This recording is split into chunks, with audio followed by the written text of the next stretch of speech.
దగ్గరికి వచ్చాడు, యోసేపును పిలిపించాడు. చనిపోయే ముందు యాకోబు అతనితో, అందుకతడు 31 చివరి వచనం మనం చూస్తే 31వ వచనం 47వ అధ్యాయం ఆదికాండం. అందుకతడు, నేను నీ మాట చొప్పున చేసేదనెను. అతడు నాతో ప్రమాణం చేయుచున్నప్పుడు చేయమన్నప్పుడు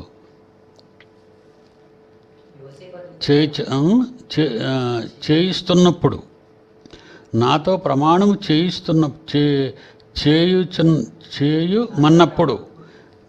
ప్రమాణం చేయమన్నప్పుడు యోసేపు అతనితో ప్రమాణం చేశాను. అప్పుడు ఇశ్రాయేలు తన మంచం తల మీద వంగి దేవునికి నమస్కారం చేశాడు. అంటే తన కుటుంబం అంతా ఎక్కడ సమాధి చేయబడిందో భూమి మీద, దేవుడు వాగ్దానం చేసిన కనాను దేశంలో, అక్కడే తను కూడా సమాధి చేయాలని, ఈజిప్ట్ నుంచి ఇశ్రాయేలు వెళ్ళే కాలానికి నా హస్తికలు తప్పనిసరిగా నా యొక్క ఎముకలను తీసుకుని వెళ్ళి పాలతేర్లు ప్రవహించే దేశంలో నా పితరులు వాళ్ళ దగ్గరికి నన్ను కూడా తీసుకుని వెళ్ళి వీటిని సమాధి చేయండి అన్నప్పుడు యోసేపు అంగీకరించాడు. ఇక 48వ అధ్యాయం 1వ వచనం, ఈ సంగతులైన తర్వాత ఇదిగో నీ తండ్రి కాయలాగా ఉన్నాడని ఒకడు యోసేపుతో చెప్పాను. అప్పుడు అతడు మనష్షే ఎఫ్రాయిములోను తన 2 కుమారులను వెంటబెట్టుకొని పోగా, ఇంకా అవసాన కాలం వచ్చింది యోసేపుకి. 147 years ఆయనకి, యోసేపుకి, యాకోబుకి. కొడుకులు తీసుకొచ్చాడు, 2 కొడుకుల్ని, మనష్షే ఎఫ్రాయిముల్ని. ఇలా మీ తండ్రి కాయలా ఉన్నాడు అంటే కథలు లేకుండా ఉన్నాడు, నో మూమెంట్స్. ఆ టైంలో ఇక ఎప్పుడైతే కబురు పెట్టాడో కొడుక్కి, యోసేపు యాకోబు దగ్గరికి వచ్చాడు. అప్పుడు అతడు మనష్షే ఎఫ్రాయిములోని తన 2 కుమారులను వెంటబెట్టుకొని పోగా, యోసేపు ఇదిగో నీ కుమారుడని యోసేపు నీ యొద్దకు వచ్చుచున్నాడని యాకోబుకు తెలుపబడాను. యాకోబుకు చెప్పారు యోసేపు వస్తున్నాడని. అంతటి ఇశ్రాయేలు బలము తెచ్చుకొని తన మంచం మీద కూర్చుండను. నెమ్మదిగా కొడుకు వస్తున్నాడు కనుక 2 కొడుకులు తీసుకొని మంచం మీద కూర్చోబెట్టారు. అంతటి ఇశ్రాయేలు బలము తెచ్చుకొని తన మంచం మీద కూర్చుండెను. యోసేపు చూచి, కనాను దేశమందలి లూజులో సర్వశక్తిగల దేవుడు నాకు కనబడి నన్ను ఆశీర్వదించి, ఇదిగో నీ సంతానాభివృద్ధి పొందించి నిన్ను విస్తరింపచేసి నీవు జనముల సమూహమగునట్లు చేసి నీ తరువాత నీ సంతానమునకు ఈ దేశమును నిత్య స్వాస్యముగా ఇచ్చేదనని సెలవిచ్చాను.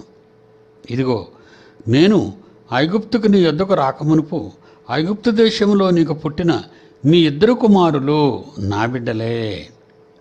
ఎప్పుడు కూడా అండి, తండ్రిని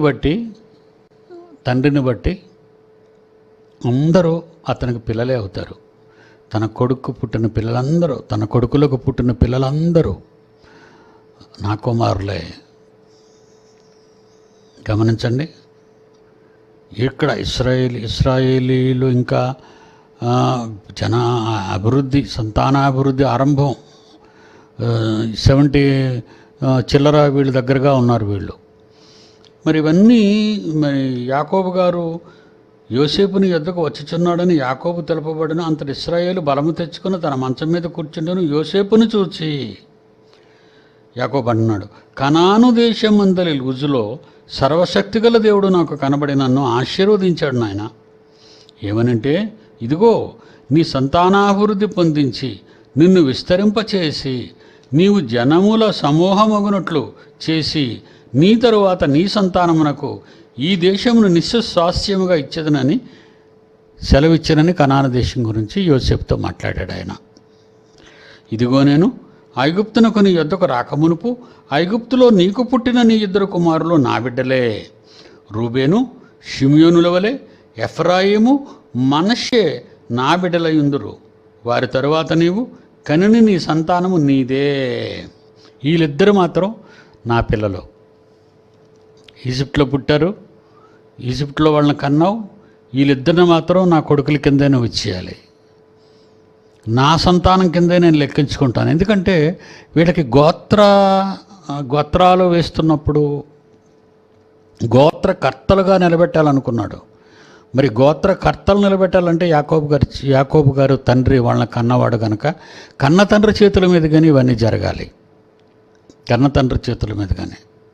కనుక ఈరోజు తండ్రి సంపాదన కుమారులకి కుమార్తెలకు కూడా మనకి ఈరోజు చట్టం ప్రకారంగా వర్తిస్తుంది. ఈరోజు ఒకవేళ తండ్రి ఆస్తిని కుమారులు పంచుకున్న తర్వాత కుమారులు వాళ్ళ ఇష్టం వచ్చిన వాళ్ళకే అమ్మడం కానీ చేయకూడదు, ఇలాంటివన్నీ వాళ్ళు చేయకూడదు. ఎందుకంటే వాళ్ళ గర్భవాసం నుండి వచ్చిన పిల్లలు, ఆడపిల్లలు కానీ మగపిల్లలు కానీ వాళ్ళకి చెందుతుంది ఆ ఆస్తి అంతా. నా ఆస్తి, నేను సంపాదించిన ఆస్తి నా కుమారుడికి వెళ్తుంది. ఈ ఆస్తిలో నా కుమారుడికి హక్కు ఉంది, కానీ అమ్ముకునే అధికారం లేదు. ఒకప్పుడు కుమారులకే ఇచ్చేవాడు కుమారుడు, తన తండ్రిగా నేను నా కుమారులకే ఇచ్చేవాడిని ఒకప్పుడు. కానీ ఇప్పుడు కుమారులకు కుమార్తెలకు కూడా సమాన వాటా పంచాలి. కానీ ఆ రోజుల్లో ఇది ఈ మధ్యన రామారావు వచ్చిన తర్వాత మనకు దీన్ని ప్రవేశపెట్టాడు, కుమార్తెలకు కూడా సమభాగం ఇవ్వాలని. అయితే గత కాలంలో మన చరిత్ర మనం చూసుకుంటే ఏ దేశ చరిత్ర అయినా మరి కొడుకులకు ఆస్తి రావటం అనేది అన్నీ వాళ్ళు అమలు చేశారు. అదే యాకోబు గారు ఏంటంటున్నారంటే, నువ్వు 2 కొడుకులు కన్నావు, నా దగ్గర నుంచి వచ్చేసిన తర్వాత నువ్వు 2 కొడుకులు కన్నావు, ఆ 2 కొడుకులు నా సంతానం కింద నేను తీసుకుంటున్నాను. ఎందుకంటే వాళ్ళని గోత్రాలకు పంచడానికి, వాళ్ళని గోత్రకర్తలుగా చేయటానికి. అది యోసేపులో ఉన్నటువంటి అంతరార్థం. అది అలా చేసి యోసేపు అందరికంటే ఎక్కువ తన కుటుంబాన్ని ఆదుకున్నాడు కనుక, అందరికంటే ఎక్కువగా దేవుని సంకల్పాన్ని తెలుసుకున్నాడు కనుక, అందరికంటే ఎక్కువ దేవునికి అతి దగ్గరగా ఉన్నవాడు కనుక, దేవుని చేత ప్రేమించబడినవాడు కనుక, తండ్రి తన ఆనందాన్ని తన చిన్న కొడుకు అయినటువంటి యోసేపుకి 2 భాగాలు పంచాలని కనాను దేశాన్ని, పాలుతేనెలు ప్రవహించే దేశాన్ని 12 మంది గోత్రకర్తలకు పంచుతాడు. ఈ 12 మందిలో లేవీని పక్కన పెట్టాడు, ఎందుకంటే వాళ్ళ పూజారుల వంశంగా వాళ్ళని చేశాడు వాళ్ళని. ఇకపోతే 11 అయింది. 11లో యోసేపుకు 2 గోత్రాలు ఇచ్చాడు. లేవీని తీసేయటం వల్ల 11 అయ్యాయి. 11 అయిన తర్వాత వీరిద్దరినే కలిపాడు, మనష్షే ఎఫ్రాయిములు కలిపాడు 2 గోత్రాలుగా చేసి. అంటే యాకోబు ఆలోచించినది యోసేపుకున్న ప్రత్యేకత. యోసేపుని ఏ దృష్టితో చూస్తున్నాడో ఒక తండ్రి, కొడుకులు ఏ విధంగా తనను మోసం చేశారు, పెద్దవాళ్ళందరూ తను ఎలాగ అబద్ధం ఆడారు, తను ఎంత క్షోభ పెట్టారు, అది మనసులో పెట్టుకొని తన కుమారుడైన చిన్న కుమారుడైన యోసేపుకి మరి 2 భాగాలు ఇవ్వాలని ఒక నిర్ణయం తీసుకొని, ఆ 2 భాగాల గురించి పెద్దవాడు చిన్నవాడు మనష్షే ఎఫ్రాయిం వీళ్ళిద్దరిని కూడా విడగొడుతున్నట్టుగా మనకి కాసేపట్లో మనకు తెలిసిపోద్ది. 3వ వచనంలో యోసేపును చూచి, కనాను దేశమందరి లూజులో సర్వశక్తిగల దేవుడు నాకు కనబడి నన్ను ఆశీర్వదించి, ఇదిగో నీ సంతానాభివృద్ధి పొందించి నిన్ను విస్తరింపజేసి నీవు జనముల సమూహముగనట్లు చేసి నీ తరువాత నీ సంతానమునకు ఈ దేశమును నిత్య స్వాస్థ్యముగా ఇచ్చేదను సెలవిచ్చాను. ఇదిగో నేను ఐగుప్తుకు నీ యొద్దకు రాకమునుపు ఐగుప్తులో నీకు పుట్టిన నీ 2 కుమారులు నా బిడ్డలే. రూబేను షిమియోను ఎలాగైతే 2 బిడ్డలయ్యారో, ఎఫ్రాయిము మనష్షే నా బిడ్డలై ఉందురు, నీ కొడుకులిద్దరు. వారి తరువాత నీవు కనిన నీ సంతానము నీదే. వారు తమ సహోదరుల స్వాస్థ్యమును బట్టి వారి పేళ్ల చొప్పున పిలువబడుదురు.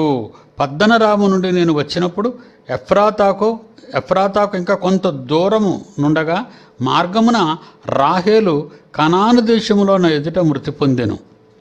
అక్కడ ఎఫ్రాతా మార్గమున నేను ఆమెను పాతిపెట్టితనని యోసేపుతో తన తల్లి గురించి చెప్పాడు.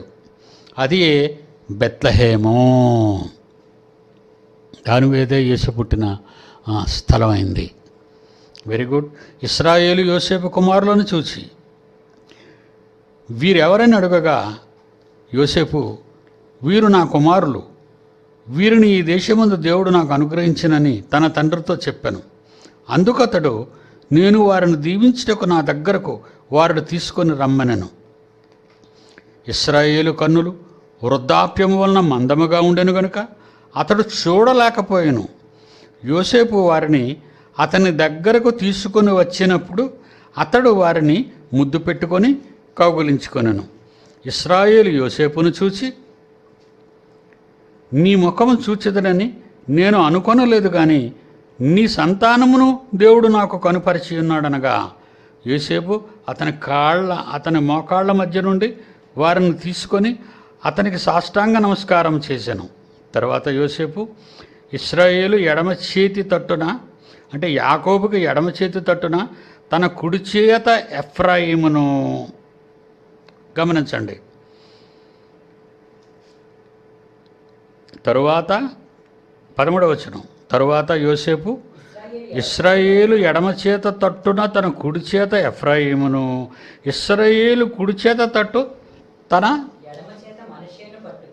ఎడమ చేత్తో మనష్షేను పట్టుకొని వారిద్దరిని అతని యొద్దకు తీసుకొని వచ్చెను. మనష్షే పెద్దవాడైనందున ఇశ్రాయేలు తన చేతులు యుక్తిగా చాచి చిన్నవాడైన ఎఫ్రాయిము తల మీద తన కుడి చేతిని, మనష్షే తల మీద తన ఎడమ చేతిని ఉంచాను. అంటే చిన్నోడి మీద కుడి చేతిని పెట్టాడు, పెద్దోడి మీద ఎడమ చేతిని పెట్టాడు. మళ్ళా చదువుతాను. మనష్షే పెద్దవాడైనందున ఇశ్రాయేలు తన చేతులను యుక్తిగా చాచి చిన్నవాడైన ఎఫ్రాయిము తల మీద తన కుడి చేతిని, మనష్షే తల మీద తన ఎడమ చేతిని ఉంచెను. అతడు యోసేపును దీవించి, నా పితరులైన అబ్రహాము ఇస్సాకులు ఎవరి ఎదుట నడుచుచుండిరో ఆ దేవుడు నేను పుట్టినది మొదలుకొని నేటి వరకు ఎవడును నన్ను పోషించెను ఆ దేవుడు. 2 తరాలు దేవుని యొక్క కార్యక్రమాలని మరి నమ్మకముగా తాత తండ్రి నుంచి సేకరించినటువంటి ఆ మ్యాటర్ని జ్ఞాపకం ఉంచుకొని ఏం చెప్తున్నాడండి? యోసేపును దీవించి, నా పితరులైన అబ్రహాము ఇస్సాకులు ఎవని ఎదుట నడుచుచుండిరో ఆ దేవుడు నేను పుట్టినది మొదలుకొని నేటి వరకు ఎవరు నన్ను పోషించెనో ఆ దేవుడు, అనగా సమస్తమైన కీడులలో నుండి నన్ను తప్పించిన దూత ఈ పిల్లలను ఆశీర్వదించునుగాక.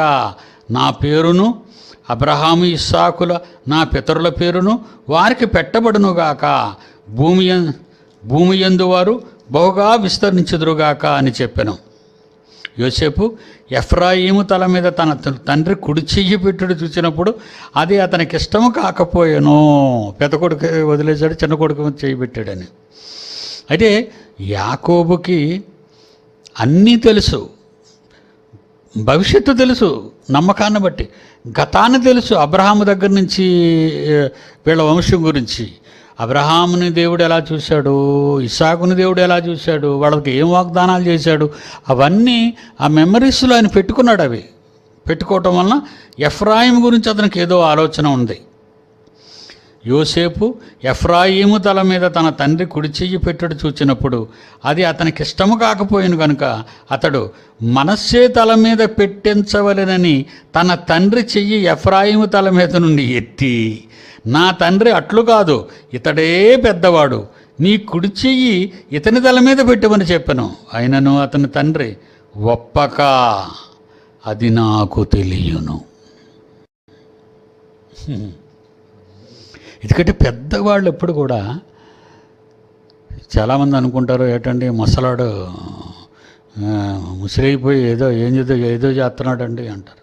లేదండి, వయస్సు అనుభవం నేర్పుతుంది, వయస్సు అనుభవాలు నేర్పుతుంది, మంచి చెడ్డలు వివేచన నేర్పుతుంది, మంచి చెడులు వాటి వ్యత్యాసాలు, మాటలు, ప్రవర్తన, నడవడి బట్టి వయసు అయిపోయే వాళ్ళు వ్యక్తి మాటలు వినగానే వాళ్ళ గురించి మాట్లాడతారు. నేను అప్పుడప్పుడు పిల్లలతో చెప్తుంటాను, ఆయన గురించి జాగ్రత్తగా ఉండు. ఏమండి, నేను కూడా ఆ రోజు నేను డ్యూటీకి వెళ్ళి మా ఇంటికి వచ్చాను. నా ఏజ్ అప్పటికి 25, 26. కూర్చున్నాను, మా డాడీ కూర్చున్నారు, ఆయన ఎదురుగుండా కూర్చున్నారు. ఇలాగే బైబిల్ కాలేజీ గురించి మాట్లాడుతున్నప్పుడు యూనివర్సిటీ కళలు నేను కనలేదు. బైబిల్ యూనివర్సిటీ కళలు నేను కనలేదు అప్పటికే. బైబిల్ కాలేజీ ఆ కళలకు అంటున్నాను, అది కూడా కట్టబడలేదు అప్పటికే. ఈ కళాశాల గురించి మాట్లాడుతూ ఒక వ్యక్తిని గురించి నేను మాట్లాడితే ఆయన మాట్లాడుతూ అన్నాడు, పలానా వ్యక్తి గురించి నువ్వు జాగ్రత్తగా ఉండు నాయన అన్నాడు. ఏమండి, ఆ మాటతో ఆయన కన్ను మూశాడు.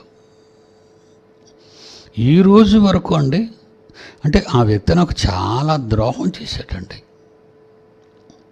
ఆ వ్యక్తి నాకు చాలా ద్రోహం చేశాడు. ఆ రోజు నా తండ్రి అన్న మాటను బట్టి ఆ మాట మీదే నిలబడి ఆ వ్యక్తిని దూరంగానే ఉంచానండి. కనుక పెద్దవాళ్ళు, పిల్లలందరికీ చెప్తున్నాను, పెద్దవాళ్ళు కొన్ని సందర్భాల్లో వాళ్ళ అనుభవాలతో ఎంతమంది గురించో చెప్తారు. అలాగే తన పిల్లలలో ఉన్న వారి గురించి కూడా ఆయన చెప్తాడు. తండ్రి ఇప్పుడు యాకోబుకి తన కొడుకుల గురించి తెలీదా? తన తండ్రినే మోసం చేశారు కదా వాళ్ళు. ఎన్ని ఏళ్ళు మోసం చేశారండి. ఆయన బ్రతుకు కాలం మోసం చేశారండి ఆయన్ని. యోసేపు చచ్చిపోయాడని. కానీ ఆ యోసేపు వలన ఈయన బాగుపడి, యోసేపు చరిత్ర గుర్తుంది, యోసేపుకు జరిగిన అన్యాయం గుర్తుంది. తన తాత అబ్రహాము కానీ తన తండ్రి ఇస్సాకు కానీ వాళ్ళకు దేవుడు చేసిన వాగ్దానాలు, ఆ వాగ్దానాలు తన పిల్లలతో అబ్రహాము ఇస్సాకు చెప్తే, ఇస్సాకు యాకోబుకు చెప్తే, యాకోబు తన పిల్లలకు చెప్తున్నాడు. ఇప్పుడు ఒక భక్తి అనేది తాత తండ్రుల నుంచి కూడా అది ఎక్కడ మెల్లి తిరగకుండా ప్యారలల్గా రావాలి, నేర్పించాలి. నా పిల్లలకి ఎప్పటికీ అంటాను, నాన్న, దేవుడు మనకిచ్చిన ఈ 20 కోట్ల రూపాయల ఆస్తి దేవుని కొరకే చెల్లాలి. ఈ మాట చాలాసార్లు చెప్పాను మీకు. మళ్ళీ ఈ సందర్భంలో నేను గుర్తు చేస్తున్నాను, నా పిల్లలను గుర్తు చేస్తున్నాను. నా పిల్లలు చాలామంది, నాకప్పుడు పిల్లలు లేనప్పుడు నా ఆస్తి అంతా మీదే. మరి ఇప్పుడు నాకు పిల్లలు, 1000 మంది పిల్లలు వచ్చారు. మరి వాళ్ళందరికీ దేవుని ఆస్తిని పంచాలి. మహాజ్ఞానము, ఎంత మహాజ్ఞానము నీకున్నా ఆ జ్ఞానాన్ని నేర్పించటానికి ఒక అవకాశం, ఒక సదుపాయం, ఒక కన్స్ట్రక్షన్, ఒక మైదానం, నీకంటూ ఒక అడ్రస్ భూమి మీద లేకపోతే ఎక్కడికి వచ్చి నేర్చుకోమంటావు? వాళ్ళందరినీ ఏమి నేర్చుకోమంటావు? మరి నీ పిల్లల్లో పేదలైన వారిని ఎలా పోషిస్తావు? మరి నీకు సంపాదన లేదు. దేవుడు ఇచ్చింది ఇదంతా. ఈ 5 ఎకరాల్లో ఉన్నటువంటి 20 కోట్ల సంపద కూడా దేవుడిచ్చింది. అది దేవుని పిల్లలకు చెందాలి. కనుక అది వచ్చి దాని మీద వచ్చే ప్రతి పైసా దేవుని పిల్లల కష్టసుఖాలలోకి వెళ్ళిపోవాలి. అదేనండి నా ఆలోచన, నా తపన. నాకు ఏ విధమైన స్వార్థం లేదు. నా పిల్లలందరికీ తెలుసు నాకు స్వార్థం లేదు.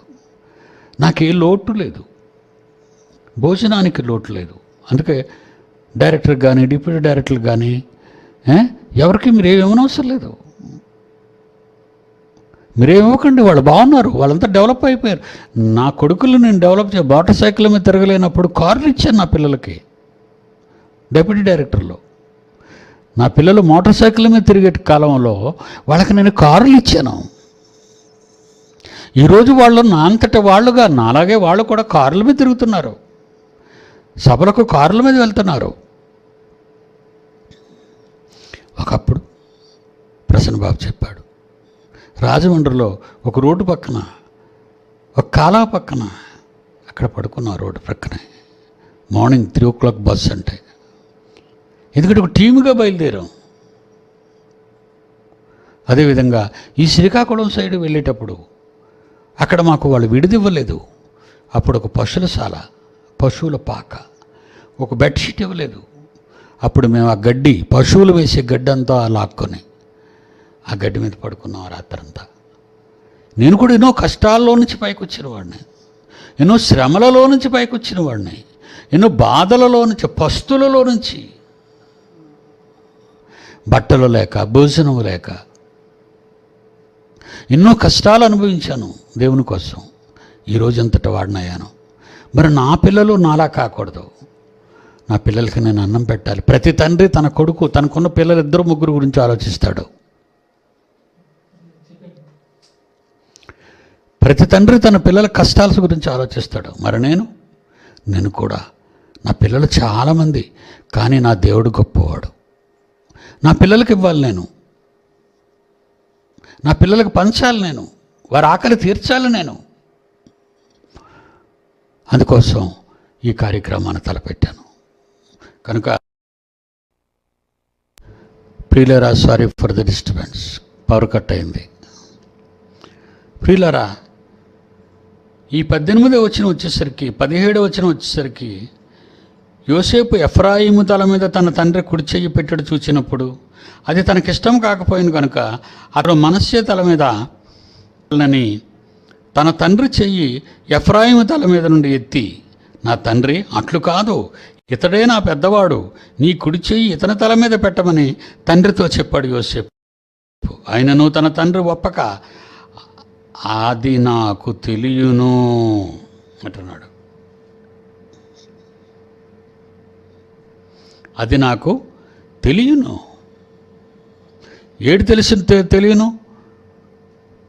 వృద్ధాప్యం వలన తన పిల్లలు, తన పిల్లలు వీళ్ళందరి గురించి పెద్ద ఆయన. ఇప్పుడు నేను జాన్సన్ గారి పిల్లల గురించి తెలుసు, నా పిల్లల గురించి, ప్రసన్నబాబు పిల్లల గురించి తెలుసు. మరి ఎవరికి ఏం చేయాలో నేను నిర్ణయించుకుంటున్నాను. ఎవరికి ఏం చేయాలో నేను నిర్ణయించుకుంటున్నాను. దేవుని పిల్లలారా, పెద్దవాళ్ళు ఎప్పుడు కూడా వాళ్ళు ఆలోచిస్తారు. గతం అబ్రహాము, ఇస్సాకుల సంగతే, ఫ్యూచర్ యోసేపు తర్వాత 12 గోత్రాల సంగతే. యాకోబు ఆలోచించాడు.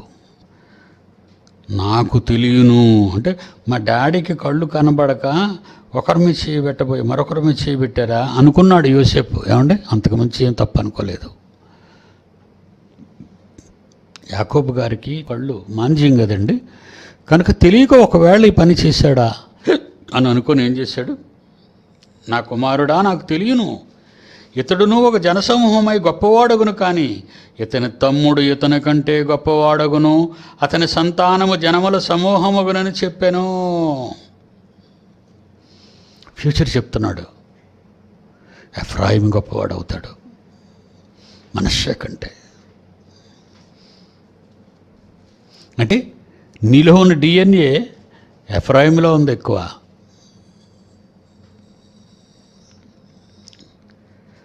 ఆ దినమందు అతడు వారిని దీవించి, ఎఫ్రాయిము వలెను మనష్షే వలెను దేవుడు నిన్ను చేయునుగాకని ఇశ్రాయేలీలు నీ పేరు చెప్పి దీవించెదరని, అలాగూ అతడు మనష్షే కంటే ఎఫ్రాయిమును ముందుగా ఉంచాను. మరియు ఇశ్రాయేలు, ఇదిగో నేను చనిపోతున్నాను, నేను వెళ్ళిపోతున్నాను, అయినను దేవుడు మీకు తోడై ఉండి మీ పితరుల దేశమును మిమ్మల్ని మరలా తీసుకొని పోవును. నేను నీ సహోదరుల కంటే నీకు ఒక భాగం ఎక్కువగా ఇచ్చితిని, అది నా కత్తితోనూ నా వింటితోనూ అమోరీల చేతుల నుండి తీసుకుంటున్నాను యోసేపుతో చెప్పిన. అప్పుడు యోసేపుకి చెప్పాడు, నాకెందుకు ఈ స్పెషల్ పవర్ ఇచ్చానో నీ కొడుకు కంటే, నేను యుద్ధం చేశాను. ఎవరితో యుద్ధం చేశాడు? అది నా కత్తితోనూ నా వింటితోనూ బాణాలతోనూ అమోరీయుల చేతిలో నుండి తీసుకుంటున్నాను యోసేపు చెప్పాను. దేవుని యోసేపుకి చెప్పాడు. దేవుని పిల్లలరా, పెద్దవాళ్ళు ఆలోచనలు కానీ, పెద్దవాళ్ళు ఏ విషయమైనా ఒక మాట చెప్పినప్పుడు తొందరపడి ఎదిరించకండి. వాళ్ళల్లో ఏదో ఉంటుంది లోపల. సుదీర్ఘంగా ఆలోచించి పిల్లలకు తెలియని స్థాయిలో వాళ్ళు పైకి వెళ్ళి ఆలోచిస్తారు కనుక.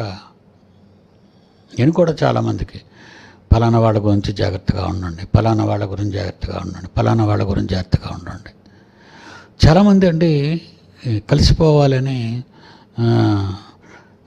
ఎలాగంటే అర్ధరహితంగా సంబంధాలు కలుపుకోవడానికి ప్రయత్నం చేస్తున్నారు. నాకు మానసికంగా వాళ్ళు నచ్చాలి. ఏదో అవసరానికి డాడీ పొజిషన్ ఇప్పుడు బాగుంది, ఇప్పుడు మనం డాడీ దగ్గరికి వెళదాం అనే ఆలోచనతో ఉన్నారా? లేదు. మనం విడిపోవటం వల్ల చాలా కష్టాలు అనుభవించాం, దేవునికి దూరం అయ్యాం. కనుక మనం దేవునికి దగ్గరగా ఉండాలంటే మన డాడీ ఒక్కడే మన దేవుని వైపు నడిపించేవాడని అలా మన కోసం ఆలోచించి ఒక నిర్ణయానికి వచ్చాడా? ఇది నేను ఆలోచిస్తానండి.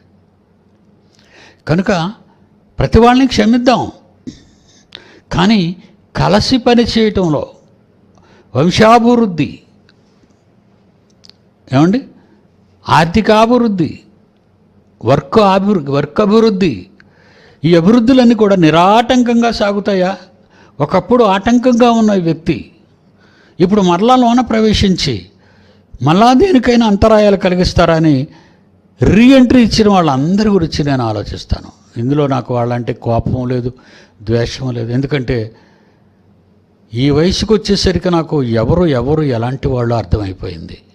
ఒకప్పుడు నా దగ్గర ఉన్నవాళ్ళు, ఒకప్పుడు నాతో ఉన్నవారు, ఆయా కాలాల్లో నన్ను విడిచి వెళ్ళిపోయిన వారు ఈ కాలంలో వాడు రావాలనుకునే వాళ్ళల్లో ఉన్నప్పుడు ఆలోచించరు. నా పిల్లలు ఫోన్ చేస్తారు, డాడీ పలానా వాళ్ళు రావడానికి ఇష్టపడుతున్నారు, మీరు ఇష్టపడి డేట్ ఇస్తే వాళ్ళు నన్ను తీసుకొస్తున్నారు, మీ దగ్గర మాట్లాడించండి.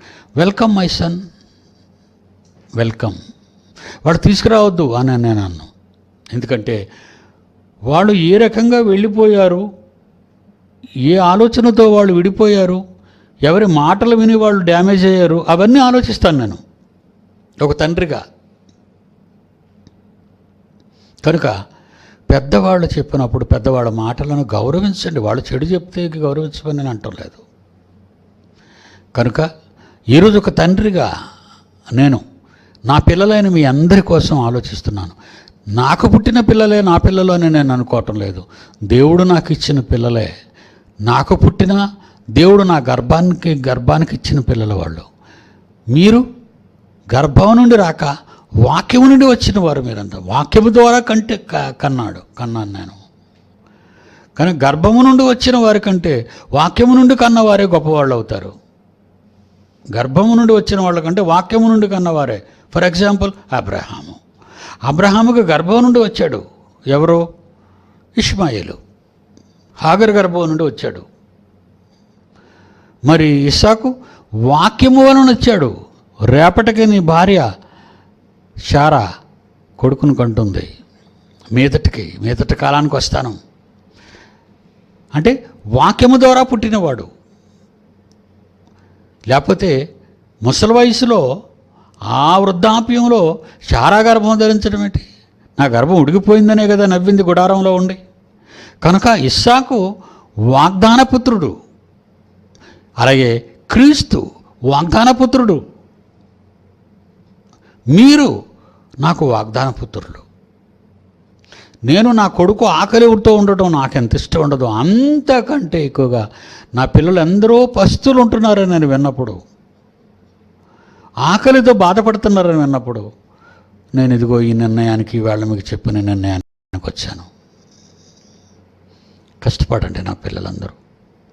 దయచేసి ఈ ఆఫరు ఉపయోగించుకునే వాళ్ళు ఎవరైనా మనకు దొరికితే నా పిల్లలందరూ ఆకలి తీర్చిన వాడిని అవుతాను నేను. God bless you.